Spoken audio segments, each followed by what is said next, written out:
Bab 516. Begitu masuk ke dusun, Lingga dan Pramana pun merasa agak terkejut. Jalan di dusun sudah diaspal dan terasa seperti berjalan di kediaman mereka sendiri. Saat hendak makan, kedua orang itu saling memandang lagi. Jamuan ini diadakan di lantai teratas bangunan 3 tingkat yang terbuka sehingga mereka bisa menikmati pemandangan langit yang indah. Namun, tidak ada makanan lezat yang tersedia di sana, selain sebuah panci besar yang berisi air mendidih. Di sampingnya, terletak piring-piring berisi daging mentah, sayur-sayuran, berbagai macam bakso, dan mie. Lingga dan Pramana saling melirik, lalu berpikir. Ternyata orang desa memang nggak punya koki, sekarang, mereka malah mau kami masak sendiri sambil makan. Setelah semua orang duduk di tempat masing-masing, Putro pun bertanya sambil tersenyum. Wira, cara makan baru apa yang kamu ciptakan ini? Cepat jelaskan padaku. Fabrian juga bertanya dengan terburu-buru. Paman Wira, cara makan ini kelihatannya sangat istimewa. Rasanya seharusnya enak banget, kan? Kak Putro, ini namanya hotpot. Kemudian, Wira menunjuk ke arah bahan makanan yang terletak di meja dan menjelaskannya. Ini daging sapi dan kambing yang diiris tipis setelah dibekukan. Mereka akan langsung matang begitu dimasukkan ke air mendidih. Ini bakso sapi, bakso ikan, dan sayur-sayuran. Kalian boleh menaruh apa saja yang kalian suka ke dalam panci. Setelah itu, kalian tinggal cocol campuran saus yang kalian suka dan memakannya. Pilihan untuk campuran sausnya ada bawang putih, minyak cabai, saus wijen, daun bawang, daun ketumbar, dan irisan jahe. Kalian boleh membuat saus dengan campuran bahan yang kalian suka. Irisan daging sapi dan daging kambing hanya perlu dicelup sebentar dalam air mendidih, tapi bakso-baksoan harus dimasak sedikit lebih lama. Berhubung akhir-akhir ini terlalu sibuk dan cuacanya juga sangat dingin, Wira pun memutuskan untuk menjamu mereka dengan makan hotpot, meskipun kerajaan melarang penduduk untuk membunuh sapi pembajak sawah untuk dijual dagingnya, sapi yang mati karena sakit dan kedinginan tidak termasuk dalam larangan itu. Harus masak sendiri. Begitu mendengar penjelasan Wira, Pramana dan Lingga langsung bertambah kesal. Selama ini, sarjana provinsi tidak pernah memasak sendiri. Hotpot ini bukanlah makanan pelajar. Hotpot, mata Putro langsung berbinar. Dia mengambil sepotong daging kambing, lalu mencelupkannya ke panci sebentar sebelum mencocol saus racikannya yang terdiri dari saus wijen, minyak cabai, daun bawang, dan daun ketumbar. Setelah itu, dia memasukkannya ke dalam mulut dan memejamkan matanya untuk menikmati rasanya yang nikmat. Aku mau coba. Fabrian juga mengikuti cara makan Putro dan memasukkan daging kambing yang sudah dicocol saus ke mulutnya. Kemudian, dia pun berseru. Enak, enak banget. Aku juga mau coba. Gentala mengikuti cara mereka, tetapi dia menggunakan daging sapi yang teksturnya sangat lembut. Setelah dipadu dengan saus yang wangi, sensasi rasa lezat itu langsung merangsang lidahnya. Dia pun memuji. Enak, enak sekali. Ketiga orang itu berseru kagum, lalu mulai makan dengan lahap dan melupakan status mereka. Melihat situasi ini, Pramana dan Lingga langsung tercengang. Memangnya, seberapa enak daging yang direbus dan dicocol saus? Mereka merasa Putro benar-benar sudah tidak peduli pada citranya demi bersandiwara. Namun, mereka juga mengerti. Selama ini, Putro memang tidak pernah peduli pada citranya. Dia bahkan sudah sering mabuk-mabukan dan berbaring di jalanan. Namun, meskipun ingin menunjukkan dukungannya terhadap Putro, sandiwara Gentala terasa agak berlebihan. Melihat Pramana dan Lingga yang masih diam, Wira pun berkata sambil tersenyum, silakan makan. Aku makan kebanyakan tadi pagi. Sekarang, aku masih belum lapar, ujar Pramana sambil tersenyum dan memegang perutnya yang sebenarnya sudah keroncongan. Selama perjalanan ini, dia masih belum makan enak selain saat melewati kota kabupaten, namun, sebagai seorang sarjana provinsi, dia juga tidak mampu menurunkan harga dirinya untuk memasak daging segar sendiri dan memakannya. Perutku agak sakit, aku rasa sebaiknya aku jangan makan dulu. Lingga juga mencari alasan untuk menolak. Kalau begitu, kalian istirahat saja dulu. Makanlah setelah merasa baikan. Ujar Wira sambil tersenyum. Kemudian, dia pun mulai makan. Bab 517. Wira tahu Pramana dan Lingga sepertinya agak keberatan untuk makan, tetapi dia juga tidak memedulikan mereka. Bagaimanapun, mereka adalah sarjana provinsi. Wajar saja mereka tidak bersedia datang ke dusun Darmadi. Namun, tidak peduli apapun yang mereka pikirkan, Wira tidak akan peduli selama mereka masih bersikap sopan. Fabrian mengambil sebuah bakso sapi, lalu memasukkannya ke dalam mulut. Begitu menggigitnya, isi dari bakso sapi itu pun merembes ke mulutnya. Dia bertanya dengan bingung. Paman Wira, bakso sapi ini enak banget. Dalamnya juga ada isi. Apa namanya? Wira bercanda. Namanya bakso kencing sapi. Mata Fabrian langsung berbinar. Dia buru-buru menuangkan sisa bakso sapi itu ke dalam panci dan berkata dengan gembira. Aku suka bakso kencing sapi ini. Jangan rebutan sama aku ya. Putro mengambil sebuah bakso sapi itu dan memakannya. Setelah itu, dia juga tertawa dan berkata. Wira, namanya sesuai banget. Isian bakso sapi ini memang terasa kayak aliran kencing. Mantap. Gentala juga memakan sebuah bakso sapi dan langsung mengangguk untuk setuju. Meskipun nama bakso sapi ini sangat tidak elegan, tetapi deskripsinya cukup tepat. Hal yang terpenting adalah, bakso sapi ini sangat enak. Bakso kencing sapi. Lingga dan Pramana saling memandang, lalu tanpa sadar menggeleng. Kenapa nama makanannya dikait-kaitkan dengan kencing? Tidak sopan sekali. Sandiwara Putro dan Gentala benar-benar sudah berlebihan. Lagian, mereka juga tidak mengerti kenapa Putro dan yang lainnya harus bersandiwara di depan mereka. Aku suka sama bakso kencing sapi ini. Daging kambingnya lembut banget. Selada airnya juga sangat segar. Fabrian makan sambil menyenandungkan lagu. Dulu, setiap kali Fabrian bersikap sembrono, Putro pasti akan langsung menepuk kepalanya. Namun, saat ini, Putro malah sesekali mengangguk dan ikut menambahkan pujian sambil makan dengan lahap. Saat melihat semua orang yang makan dengan lahap, Lingga dan Pramana yang pada dasarnya sudah lapar pun menjadi semakin lapar. Kruyuk. Tiba-tiba, perut Pramana berbunyi dengan nyaring. Keempat orang lainnya yang sedang makan pun menghentikan gerakan mereka. Namun, pada detik selanjutnya, Putro, Fabrian, dan Gentala hanya lanjut makan tanpa memedulikannya. Wira berkata sambil tersenyum. Pramana, setelah duduk lama, seharusnya semua makananmu sudah habis dicerna. Ayo makan sedikit. Terima kasih, Tuan. Pramana yang sudah kelaparan pun memaksakan diri untuk mengambil sepotong daging kambing, lalu merebusnya di panci dan mencocolnya dengan saus. Setelah daging itu masuk ke mulut, Pramana langsung tertegun. Lingga yang dari tadi memperhatikan gerakan Pramana pun mengingatkannya. Kak Pramana, ada guru di sini, rasanya pasti sangat enak, kan? Setelah melihat tampang Pramana, Lingga bisa memastikan bahwa Pramana pasti sulit menelan makanan itu. Jika tidak, Pramana tidak akan tertegun begitu memakannya. Namun, sebagai junior Pramana, dia harus memberi peringatan pada Pramana agar Pramana tidak mempermalukan Putro. Bagaimanapun juga, Putro sudah bersandiwara dengan begitu serius. Sebagai murid, mereka harus bekerja sama dengan baik. Ini benar-benar lezat. Aku nggak ngangka daging kambing ternyata begitu enak. Lingga, cepat makan. Ini benar-benar enak banget. Daging kambingnya sangat empuk, sedangkan sausnya sangat wangi. Pramana pun buru-buru berkata jujur dan hendak berbagi kebahagiaan bersama Lingga. Kak Pramana, perutku masih kurang enak. Aku nggak makan dulu deh. Lingga menutup perutnya, lalu menolak dengan ekspresi sedih, seolah-olah dia memang sakit perut. Dia mengira Pramana ingin menyeretnya untuk menderita bersama.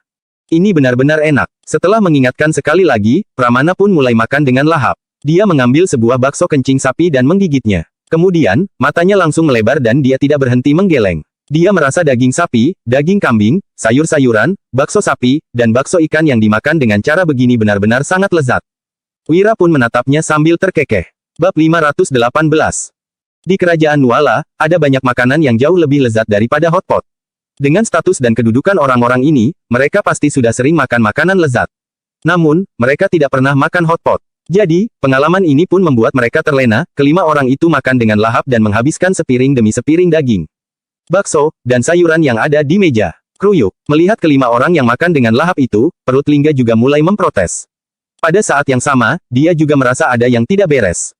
Jika makanan itu memang tidak enak, tidak mungkin mereka terus bersandiwara dan memakannya. Sampai sekarang, guru, senior-seniornya, dan Fabrian masih makan dengan sangat lahap. Apa makanan ini memang sangat enak? Saat ini, Putro yang sudah mulai kenyang pun melirik muridnya itu dan berkata, bukannya biasanya kamu cukup pintar. Kenapa sekarang aku merasa kamu kayak orang bodoh? Cepat makan.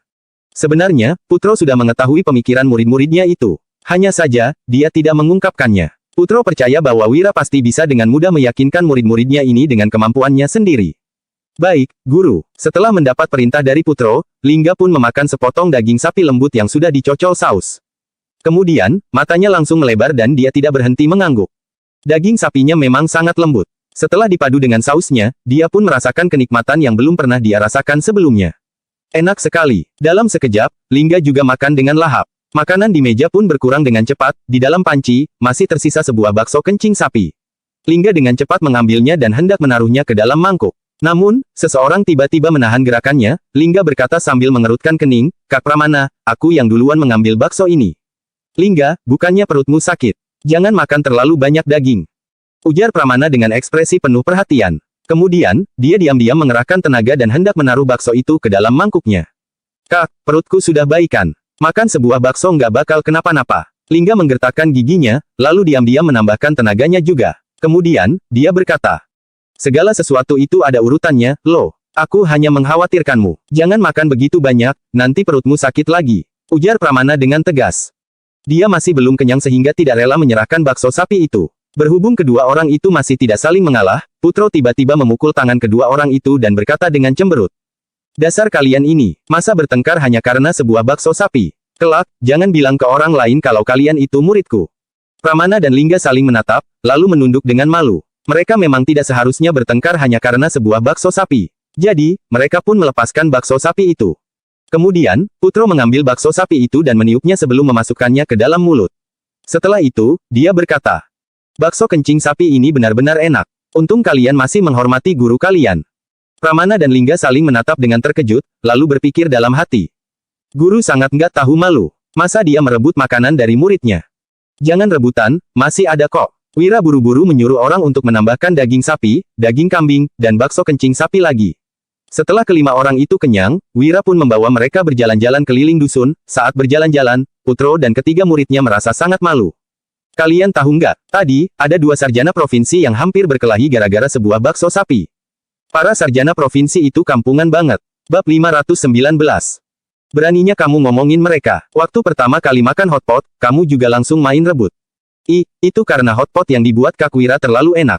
Ya sudah, pokoknya, jangan mengatai orang di belakang. Mereka datang untuk mengajari anak-anak kita. Sekelompok penduduk dusun diam-diam berdiskusi. Saat Wira, Putro, dan yang lainnya makan hotpot di lantai atas, mereka sedang berada di bawah untuk menyiapkan makanan. Jadi, mereka tahu jelas apa yang sudah terjadi. Pramana dan Lingga langsung malu. Mereka tidak menyangka diri mereka yang merupakan sarjana provinsi akan ditertawakan para penduduk dusun gara-gara sebuah bakso sapi. Wira ingin menegur para penduduk dusun dan menyuruh mereka untuk tidak mengungkit masalah ini lagi, tetapi Putro malah menghentikannya dan berkata sambil tersenyum. Wira, nggak usah. Siapa yang nggak pernah mengatai orang di belakang dan siapa yang bisa terlepas dari gunjingan orang? Lagian, mereka juga nggak berniat jahat.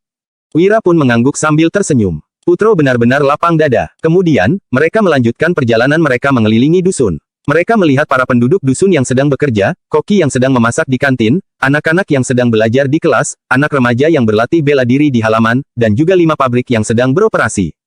Setelah itu, Putro melirik ketiga muridnya dan bertanya, "Apa pemikiran kalian?" Gentala berdesah. Surga yang dimaksud orang bijak seharusnya seperti ini.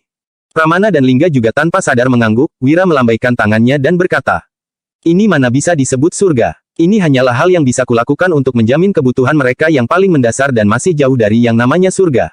Bahkan setelah teknologi berkembang pesat di masa depan, surga yang sebenarnya juga masih belum tercapai. Pada saat itu, kebutuhan materi manusia memang sudah terpenuhi, tetapi mental mereka malah sangat buruk. Berapa banyak kerajaan yang bisa mencapai tahap di mana kebutuhan mendasar rakyatnya terpenuhi? Desah Putro sambil menggeleng. Gentala, Pramana, dan Lingga pun terdiam. Hal-hal seperti bisa makan kenyang dan memakai pakaian yang layak dipakai, anak kecil bisa bersekolah, serta orang tua bisa diobati saat sakit memang terlihat sangat sederhana. Namun, tidak ada satupun dari kerajaan-kerajaan sebelumnya yang mampu melakukannya. Jadi, dusun ini sebenarnya sudah dapat disebut sebagai surga. Setelah selesai berkeliling dusun, Wira membawa kelompok putra ke rumahnya, lalu mengeluarkan 3 buku pelajaran. Setelah kembali dari kota pusat pemerintahan Jagabu, Wira sudah meluangkan waktunya untuk menyusun materi ajaran mendasar dalam bidang matematika, fisika, dan kimia. Asalkan pengetahuan ini bisa diajarkan pada sekelompok murid, mereka sudah bisa memulai proses industrialisasi yang mendasar. Matematika, fisika, dan biologi. Putro dan murid-muridnya menatap 3 buku pelajaran itu dengan bingung. Mereka adalah orang pintar dan menguasai perhitungan. Jadi, mereka mengerti isi buku matematika, mengenai fisika, mereka mengerti sebagian konsep sederhana. Namun, mereka tidak terlalu memahami konsep yang terlalu rumit. Di sisi lain, buku kimia bagaikan buku mantra yang sama sekali tidak bisa mereka mengerti. Pramana mengambil buku kimia itu, lalu berkata, "Tuan Wahyudi, kamu bilang ada kuman yang terkandung di dalam air, sedangkan kuman adalah semacam makhluk hidup kecil yang nggak terlihat mata telanjang. Kalau begitu, gimana kamu mengetahuinya?" Putro, Fabrian, Gentala, dan Lingga juga langsung menatap Wira. Ada banyak hal dari isi ketiga buku ini yang terlalu menyimpang dari pengetahuan yang diketahui mereka. Jadi, mereka agak susah menerimanya. "Aku menemukannya dengan mikroskop." Wira melambaikan tangan untuk mengisyaratkan Danu mengeluarkan mikroskop yang baru mereka buat baru-baru ini. Asalkan bisa menghasilkan kaca transparan, membuat teropong, teleskop, dan mikroskop bukanlah masalah besar. Bakteri termasuk dalam kategori biologi, tetapi pengetahuan yang bisa diajarkan Wira di zaman ini sangat terbatas. Jadi, dia juga hanya bisa mengungkit sekilas agar para penduduk dusun mengerti dampak buruk dari minum air mentah. Dia ingin penduduk dusun terhindar dari penyakit yang mungkin ditimbulkan kuman dalam air. Bab 520.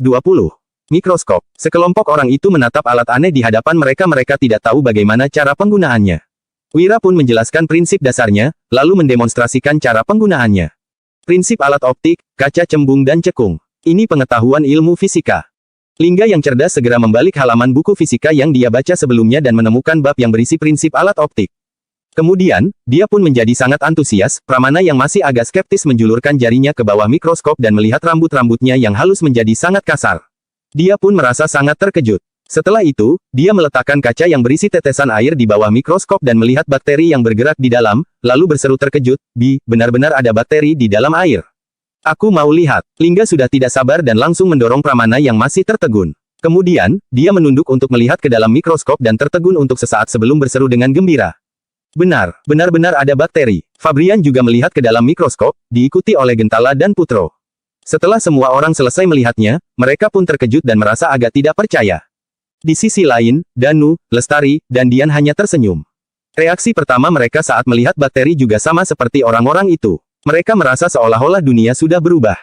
Sementara itu, Wira berdiri dalam diam di samping untuk menunggu pandangan kelima orang itu berubah. Menakjubkan sekali. Putro menepuk-nepuk bahu Wira, lalu berkata, "Wira, kamu selalu berhasil mengejutkanku setiap kali kita bertemu, keputusanku untuk datang kemari memang tepat. Tuan Wahyudi, tadi kami sudah merendahkanmu." "Maaf, ya." Pramana dan Lingga saling melirik, lalu memberi hormat pada Wira secara bersamaan. Setelah makan hotpot dan membaca buku pelajaran yang disiapkan Wira, mereka akhirnya tersadar bahwa Wira benar-benar adalah orang yang luar biasa berbakat. Hanya dengan membaca salah satu bab dari 3 buku itu, alat seajaib mikroskop pun tercipta. Jika dapat memahami seluruh isi buku itu, bukankah mereka bisa menciptakan sesuatu yang luar biasa? "Nggak masalah." Wira tersenyum dengan santai, lalu mengubah topik pembicaraan dengan berkata, "Belum tentu semua anak bisa memahami isi pelajaran 3 buku ini. Lagian, mereka juga nggak akan bisa dapat gelar setelah mempelajarinya, sebaiknya, Kak Putro saja yang mengatur bahan pelajaran untuk anak-anak. Lihatlah siapa yang cocok mempelajari pengetahuan-pengetahuan ini dan siapa yang cocok untuk mengikuti ujian kerajaan." "Benar." Putro mengangguk dan menjawab, "Kita harus mengajar mereka sesuai bakat masing-masing." Lingga pun bertanya, "Tuan Wahyudi, berhubung mikroskop bisa membesarkan barang-barang kecil, bukankah kita bisa menggunakan prinsip alat optik untuk membuat benda yang bisa melihat sesuatu di kejauhan?" Wira menatap Lingga dengan heran, lalu menyuruh Danu mengeluarkan teropong dan memberikannya kepada Lingga sambil berkata, "Ini adalah teropong, tetapi hanya bisa diperbesar sebanyak 8 kali dan melihat sejauh 4 kilometer. Orang yang cerdas memang mampu mengaitkan informasi yang didapatkannya dengan berbagai hal dan berpikir secara inovatif." 4 kilometer, seru Lingga dengan sangat terkejut. Baru saja dia menerima teropong itu, kepalanya pun dipukul. "Biarkan aku mencobanya dulu." Putro merebut teropong itu, lalu mulai melihat ke sekeliling dengan bimbingan Wira. Dalam sekejap, seorang sarjana peringkat tertinggi, 3 orang sarjana provinsi, dan seorang pemuda hidung belang pun bermain dengan teleskop itu seperti anak-anak. Setelah lewat 2 jam, kelima orang itu baru bersedia meletakkan teropongnya. Kemudian, Putro dan murid-muridnya lanjut mengerumuni buku fisika. Setelah membaca beberapa halaman, mereka pun mulai mengerutkan kening lagi. Setelah melirik halaman yang dibaca keempat orang itu, Wira langsung mengerti alasannya. Mereka sedang membaca bab tentang pergerakan benda-benda langit. Putro tertawa dan berkata, "Wira, apa benar bumi, bulan, dan matahari itu bola besar yang mengambang di ruang hampa?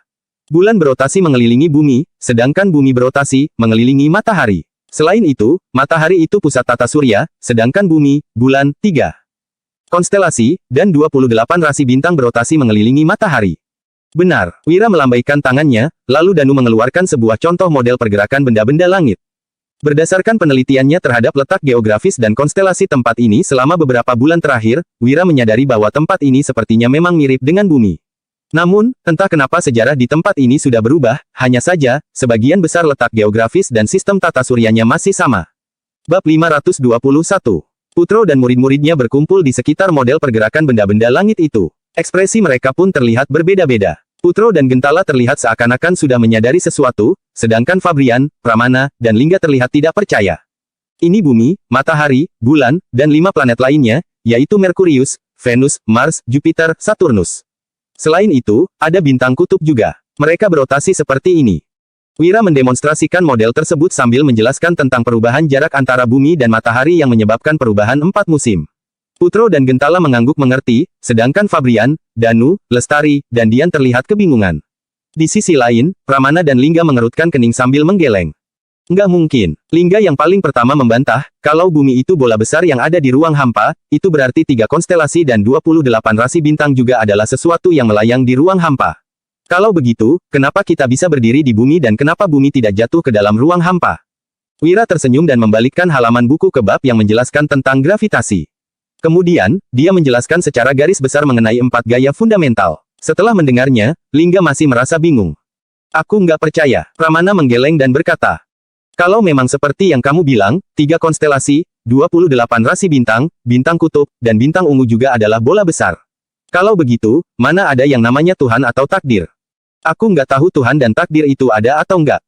Wira terkekeh dan melanjutkan. Tapi, sepengetahuanku, sebagian besar benda langit adalah bola besar. Aku sudah membuat teleskop, setelah melihatnya sendiri, kalian akan tahu. Di dunia satu ini, semua orang menganggap Tuhan itu nyata dan Raja adalah anak Tuhan. Jadi, Raja yang merupakan keturunan agung pun memiliki otoritas tertinggi untuk memerintah semua orang di dunia. Teropong, Pramana dan Lingga pun terkejut. Sementara itu, Putro tidak berhenti tersenyum dan berkata, kita akan tahu setelah mengamati langit dengan teropong itu. Setelah mengesampingkan topik ini, keempat orang itu pun lanjut membaca ketiga buku yang disiapkan Wira dan langsung bertanya pada Wira apabila ada yang tidak mereka mengerti. Mereka adalah orang yang sangat cerdas. Hanya dalam waktu 1 sore, mereka sudah mengerti setengah dari isi ketiga buku itu. Setelah makan malam, sekelompok orang itu naik ke lantai 3 bangunan ini dan berdiri di hadapan teleskop. Malam ini, bulan bersinar dengan terang dan ada banyak bintang di langit. Situasi ini sangat mendukung untuk mengamati benda-benda langit. Putro yang terlebih dahulu menggunakan teleskop untuk mengamati langit. Setelah 15 menit, dia pun menepuk-nepuk pundak Gentala. Gentala hanya melirik sekilas, lalu memberikan kesempatan itu kepada Pramana. Bro, setelah melihat permukaan bulan yang dipenuhi lubang, Pramana langsung jatuh terduduk di lantai. Setelah melihat sekilas, Lingga juga langsung jatuh terduduk di lantai dan menunjukkan ekspresi tidak percaya. Ternyata, bulan memang adalah bola besar yang dipenuhi lubang dan tidak berpenghuni. Bintang lainnya juga adalah bola besar yang mengambang di ruang hampa. Kok bisa begitu? Kedua sarjana provinsi yang sangat percaya pada takdir dan kekuasaan raja pun tercengang. Bangunlah. Sebenarnya, orang bijak sudah lama mengetahui tentang ini. Putro mengelus jenggotnya dan melanjutkan. Ada catatan kuno yang mengatakan bahwa bumi bergerak tanpa henti, tapi orang-orang tidak menyadarinya. Ini seperti seseorang yang berada dalam kapal besar dan duduk di dalam dengan jendela tertutup. Dia tidak akan tahu bahwa kapal sedang berlayar. Jadi, bisa dibuktikan bahwa orang bijak dari zaman-zaman sebelumnya memang sudah menyadari bahwa bumi itu memang berotasi. Benar, Gentala juga bersuara. Aku juga pernah baca buku yang mengatakan bahwa benda langit berbentuk bulat seperti telur, sedangkan bumi bagaikan kuning telur yang berada dalam telur. Permukaan alam semesta tidak memiliki batas dan ada banyak hal yang masih belum manusia ketahui. Pramana dan Lingga pun tercengang. Menurut buku-buku ini, bumi adalah bola yang berotasi dari timur ke barat. Ternyata, para leluhur sudah menemukan rahasia ini dari dulu. Wira juga kebingungan dan baru tahu bahwa para leluhur sudah mengetahui tentang bumi yang berotasi mengelilingi matahari. Namun, bukannya dikatakan bahwa ini adalah penemuan orang-orang dari barat. Malam ini, Putro dan yang lainnya mengamati langit hingga tengah malam sebelum kembali ke villa dengan enggan. Namun, begitu masuk ke villa, mereka semua pun tercengang lagi. Bab 522. Di bawah cahaya lampu, sisi taman bunga di dalam villa memancarkan cahaya warna-warni. Fabrian dan Lingga yang membawa lentera berjalan mendekati sisi taman bunga diikuti orang lainnya. Begitu melihat jelas, ternyata benda yang memancarkan sinar warna-warni adalah batu-batu permata kecil. Lingga bertanya dengan terkejut. Menggunakan permata untuk menghias dinding taman bunga. Mewah banget. Pramana mendesah. Bahkan kediaman keluarga kerajaan juga nggak begitu mewah. Fabrian terkekeh dan berkata, ini namanya bukan mewah, tapi boros. Ternyata Paman Wira lebih boros dariku lagi. Gentala tersenyum masam, sedangkan Putro hanya merasa sedikit terkejut. Kemudian, dia pun berbalik dan masuk ke dalam rumah. Putro tahu bahwa mikroskop, teropong, maupun teleskop dibuat dengan menggunakan kristal yang transparan. Jadi, jelas saja Wira sudah membeli banyak kristal. Membeli tambahan permata kecil juga bukanlah apa-apa. Namun, begitu masuk ke dalam rumah, langkah Putro langsung terhenti. 4 orang lainnya juga langsung membelalak dan hampir jatuh ke lantai. Wajar saja mereka terkejut, sebab, apa yang mereka lihat sudah terlalu menakjubkan. Di dalam rumah, ada sebuah meja besar yang terbuat dari kristal murni. Permukaan meja yang terbuat dari kristal itu bertumpu pada kaki meja yang terbuat dari batu. Di atasnya terdapat seperangkat alat menyeduh teh. Namun, perhatian kelima orang itu bukan berada pada alat menyeduh teh, melainkan pada permukaan meja kristal yang besar. Kristal, benar-benar kristal. Lingga yang berasal dari keluarga bangsawan menyentuh permukaan meja yang mulus dengan ekspresi tidak percaya.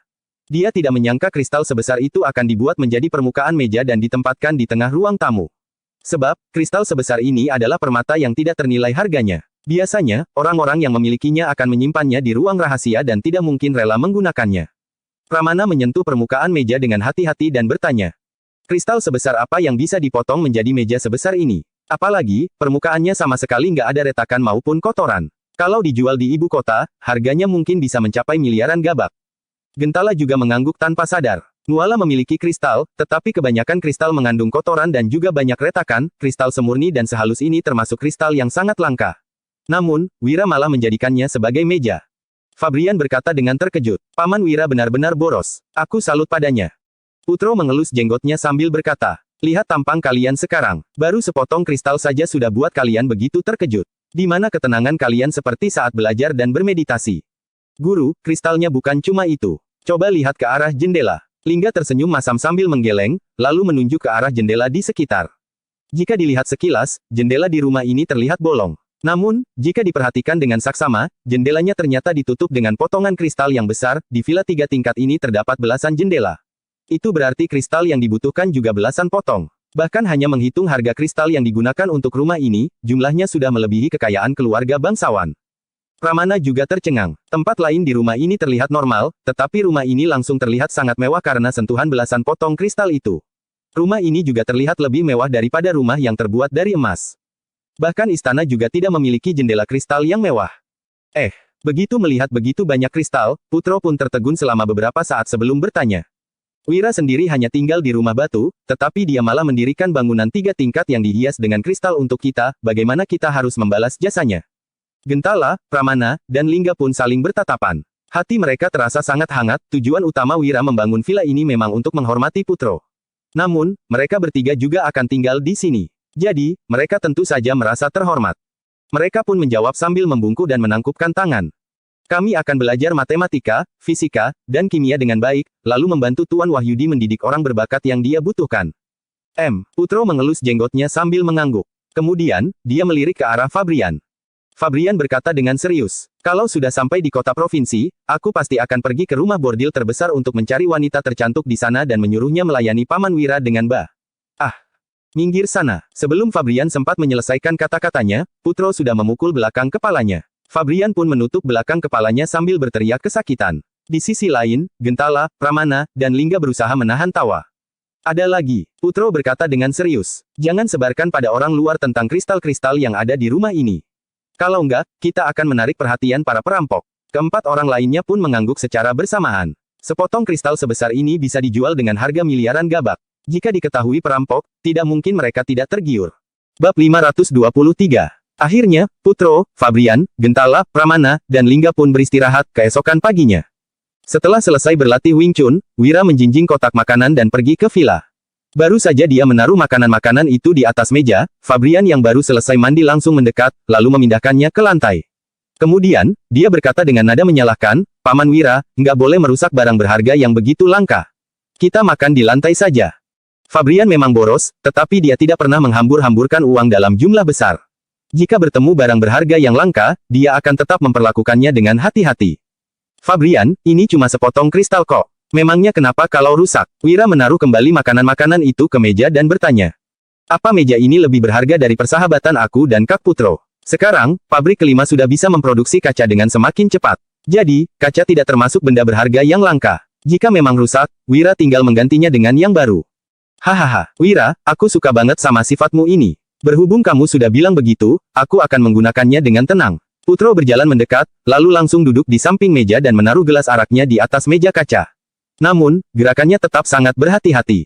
Fabrian juga duduk dengan hati-hati, lalu meletakkan peralatan makannya dengan pelan. Dia merasa Wira benar-benar sangat boros. Sepotong kristal besar ini bernilai miliaran gabak. Namun, Wira malah menggunakannya menjadi meja makan. Jika dia menceritakan hal ini setelah sampai di kota provinsi, orang lain mungkin akan mengira dia sedang membual. Sebab, bahkan raja juga tidak begitu boros. Tidak lama kemudian, Gentala, Pramana, dan Lingga juga mendekat. Kemudian, mereka menyapa. Paman Wira, Wira tertegun sejenak, lalu menjawab sambil tersenyum. Ayo makan. Daya tarik benda-benda baru memang sangat besar. Hari ini, para sarjana provinsi yang sebelumnya masih agak sombong malah langsung memanggil Wira dengan sebutan paman. Ayo makan. Berhubung makanannya ditaruh di atas meja kristal, ketiga orang itu pun memberanikan diri untuk duduk di sana. Mereka bertiga makan dengan sangat berhati-hati dan bahkan tidak berani menaruh peralatan makan mereka di atas meja. Sebab, mereka takut tidak sengaja memecahkan meja kristal ini. Jika begitu, bagaimana mereka harus ganti rugi? Meskipun membantu Wira mengajar di dusun ini seumur hidup, mereka mungkin masih belum mampu membayar ganti ruginya. Selesai sarapan, Wira mulai menjelaskan materi dari buku matematika, fisika, dan kimia. Harus diakui bahwa orang yang mampu menjadi sarjana provinsi memang adalah orang yang berbakat. Sementara itu, Gentala, Pramana, dan Lingga yang mampu menjadi sarjana kerajaan jauh lebih hebat lagi. Hanya dalam waktu 3 hari, Putro dan ketiga muridnya sudah berhasil memahami 80% dari 3 pelajaran itu. Meskipun tidak sepenuhnya paham, setidaknya mereka juga berhasil menghafalnya. Oleh karena itu, Wira pun menjadi tenang. Setelah menyerahkan semuanya kepada 4 orang itu, Wira pun mempersiapkan diri untuk berangkat ke kota provinsi. Setelah menerima surat dari Wulan waktu itu, dia menyadari ada banyak keanehan dalam surat dan menjadi khawatir. Jadi, dia ingin pergi menemui Wulan secepatnya. Malam ini, mereka makan hotpot bersama sebelum berpisah. Setelah itu, Putro, Fabrian, Gentala, Pramana, dan Lingga pun kembali ke villa.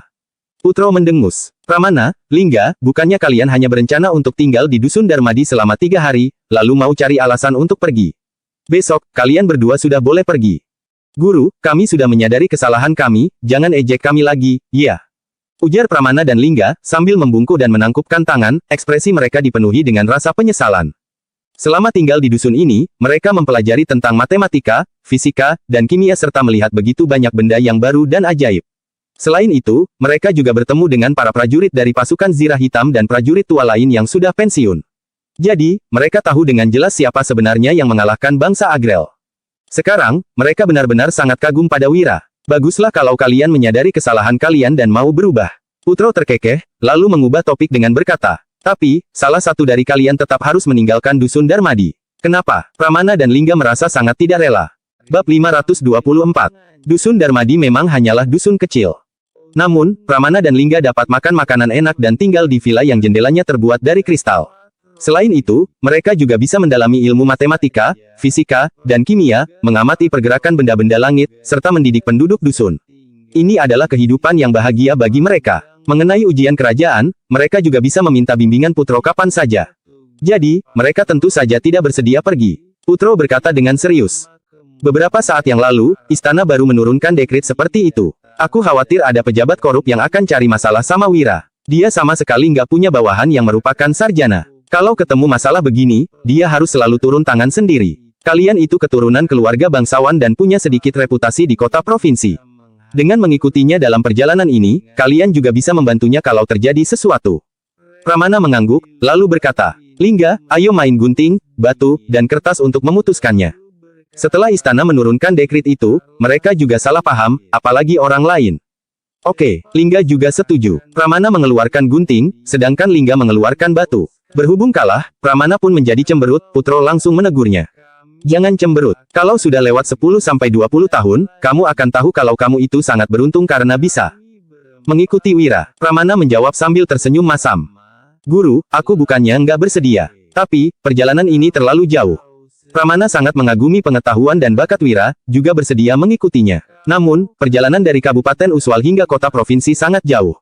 Jarak tempuh pulang perginya saja sudah hampir 500 km. Selain itu, mereka harus melewati pegunungan dan sungai, berkemah di alam liar, serta mewaspadai bandit. Jadi, apapun bisa terjadi selama perjalanan dan nyawa mereka juga mungkin terancam. Di rumah Wira, Lestari tidak berhenti memasukkan berbagai macam obat ke dalam tas ransel Wira dan berkata, Kak Wira, ini obat demam, obat masuk angin, obat penawar racun, obat diare, obat luka luar. Wira tersenyum masam sambil menjawab, kelompok yang ikut pergi ada bawa berbagai macam obat kok. Kamu nggak usah menyiapkannya untukku secara terpisah. Lagian, tubuhku sekarang sudah nggak selemah dulu. Aku nggak gampang sakit lagi kok. Saat orang-orang di zaman ini mau melakukan perjalanan, mereka akan membungkus barang bawaan mereka dengan kain dan memikulnya. Wira merasa itu sangat tidak nyaman digunakan. Jadi, dia pun menggambar sketsa ransel dari masa depan dan menyuruh para bibi di dusun untuk menjahit masing-masing satu. Sekarang, Lestari sedang memasukkan semua obat-obatan yang cukup dimakan 10 orang ke dalam tas ransel yang besar itu. Ini untuk jaga-jaga, Lestari berkata dengan cemberut. Kita bisa nggak makan selama 1-2 hari, tapi kalau sakit dan nggak ada obat, orang bisa mati dalam 1-2 hari. Obat-obatan yang dibawa kelompok yang ikut pergi juga sebaiknya dibagi 2 dan disimpan di kereta yang berbeda. Begitu lebih aman. Wira mengangguk, lalu menjawab, kamu benar, nanti aku akan menyampaikannya. Nggak usah, aku sudah kasih tahu mereka dari awal. Lestari berkata dengan tersipu, Kak Wira, kalau sudah ketemu Kak Wulan, sampaikan rinduku padanya. Oh iya, kalau dia marah karena kamu mau menikahi Nona Dian, kamu nggak boleh marah dan harus bicara baik-baik sama dia. Kak Wulan itu sangat lembut dan bijaksana. Asalkan dibicarakan baik-baik, dia pasti setuju. Iya, Wira mengelus kepala Lestari, lalu berdesah. Untung kamu ada di sisiku. Kamu bisa membantuku mengurus hal-hal begini tanpa harus aku turun tangan sendiri. Lestari menjawab dengan malu. Ini cuma hal-hal kecil. Aku masih belum sebanding sama Nona Dian yang bisa membantumu menangani bisnis. Wira menatap Lestari, lalu berkata sambil tersenyum. Lestari, kelebihan setiap orang itu berbeda. Dian jago berbisnis, sedangkan kamu jago mengatur keuangan. Kalian itu sama pentingnya. Sekarang, Lestari sudah belajar menulis. Ditambah dengan kemampuannya dalam mengatur keuangan, dia sudah menjadi kepala keuangan utama Wira. Lestari tersenyum dan menjawab, Kak Wira, kamu benar-benar jago menghibur orang. Pantas saja Nona Dian menyukaimu. Wira berkata dengan tidak berdaya, yang ku bilang itu serius. Dalam sebuah perusahaan, presiden direktur yang menjalankan perusahaan dan kepala keuangan utama itu sama pentingnya. Dasar pria hidung belang, sebaiknya, simpan saja kata-kata manismu itu untuk menghibur Nona Dian.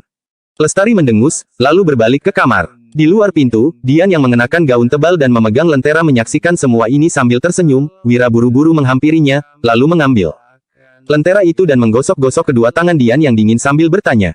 Dingin, enggak kok. Tindakan yang penuh perhatian ini membuat hati Dian terasa hangat. Dia pun merasa seluruh pengorbanannya sudah sepadan. Kemudian, dia berkata, Tuan, semuanya sudah selesai diatur. Wira tersenyum sambil mengangguk. Kalau begitu, cepat pergi istirahat. Bab 525. Meskipun Wira dan Dian termasuk dekat, mereka masih tetap mematuhi etiket dan belum melewati batasan itu. Selama tinggal di Dusun Darmadi, Dian tidur bersama Lestari setiap malam. Dian berkata dengan malu, Tuan, aku nggak mau tidur malam ini, aku mau ngobrol denganmu. Perjalanan Wira kali ini akan memakan waktu paling tidak 1-2 bulan. Berhubung tidak bisa bertemu selama itu, Dian ingin menghabiskan waktu yang lebih banyak dengan Wira. Oke deh, Wira tidak bisa menolak permintaan ini dan akhirnya menyetujuinya sambil tersenyum getir. Melewati malam dengan mengobrol dengan wanita secantik ini benar-benar sebuah penyiksaan. Tak disangka, Dian malah berbalik dan berkata, aku panggil Lestari dulu. Wira tidak mengerti apa maksud Dian ini. Tidak lama kemudian, Dian memeluk selimutnya dan masuk ke kamar Wira. Lestari juga memeluk selimutnya dan berbisik dengan malu. Nona Dian yang menyuruhku kemari untuk mengobrol. Lebih ramai kalau banyak orang. Wira pun tertawa kemudian, mereka menyusun 3 selimut di atas tempat tidur Wira duduk di tengah, sedangkan kedua wanita itu duduk di kiri dan kanan Wira. Setelah itu, mereka mulai mengobrol mengenai berbagai macam masalah dalam manajemen di Dusun Darmadi. Berhubung sudah berulang kali membahas tentang masalah-masalah itu, topik ini pun selesai dibicarakan dalam sekejap, kamar menjadi hening, lalu Lestari dan Dian saling menatap dengan malu tanpa mengatakan apa-apa. Kem, gimana kalau aku menceritakan sebuah kisah pada kalian? Setelah kedua wanita cantik itu mengangguk, Wira pun mulai bercerita tentang pengabdi setan. Begitu mendengar cerita mengenai satu keluarga yang dihantui setelah ibu mereka meninggal akibat penyakit yang tidak diketahui, Lestari langsung berteriak dan melemparkan diri ke pelukan Wira. Dia berkata dengan gemetar, Kak Wira, jangan lanjut lagi. Mengerikan banget. Di sisi lain, Dian juga terlihat pucat dan gemetar, dia pun mencengkeram lengan Wira dengan kuat. Apanya yang mengerikan? Cuma cerita hantu, kan? Keesokan paginya, sebaris kereta kuda yang panjang sudah bersiap-siap di depan gerbang Dusun Darmadi. Ada banyak penduduk dusun yang bergegas datang dan berbaris di kedua sisi jalan untuk mengantar kepergian Wira. Ada juga yang memberi pesan pada anak-anak mereka yang mengikuti Wira pergi dalam perjalanan kali ini. Wira berdiri di paling depan. Di belakangnya, ada Dian yang terlihat seperti biasa dan Lestari yang terlihat agak tersipu. Setelah mendengar cerita hantu Wira semalam, Lestari memang merasa takut. Namun, dia juga penasaran dengan akhir ceritanya. Alhasil, dia menyuruh Wira lanjut bercerita. Berhubung takut, dia pun memeluk Wira sambil mendengar Wira bercerita sampai habis. Kemudian, dia juga tertidur sampai pagi sambil memeluk Wira. Setelah bangun, dia buru-buru mandi dan mengganti pakaian, lalu keluar dari rumah untuk mengantar kepergian Wira. Wira menguap, lalu melirik ke arah 30 kereta kuda dan 100 orang bawahannya sambil memikirkan masalah semalam. Dia sangat menyesal karena sudah menceritakan cerita hantu pada kedua wanita itu. Mereka merasa takut, tapi juga penasaran pada akhir ceritanya. Alhasil, kedua wanita itu mencengkeramnya begitu erat semalaman. Untung saja imannya kuat. Namun, dia tetap merasa sangat lelah karena tidak bisa tidur semalaman. Dalam perjalanan ke kota provinsi kali ini, Wira bukan hanya ingin menjemput Wulan, tetapi juga menjual gula putih, sabun, pedang treksa, dan kaca. Selain barang dagangan, barang lain yang dibawanya adalah makanan, bantal dan selimut. Obat-obatan, serta senjata. Orang yang mengikutinya adalah 30 prajurit tua pasukan Zirah Hitam, 30 prajurit tua yang sudah pensiun, 40 anggota tim pengawal, dan Junaidi, jarak 250 km sangatlah jauh. Jika ada orang yang sakit selama perjalanan dan mereka tidak menemukan dokter yang bisa diandalkan, orang itu pasti akan mati. Setelah semua personel sudah lengkap, Putro pun datang dengan diikuti Pramana dan Fabrian yang membawa tas perjalanan. Wira pun menatap kedua orang itu dengan heran.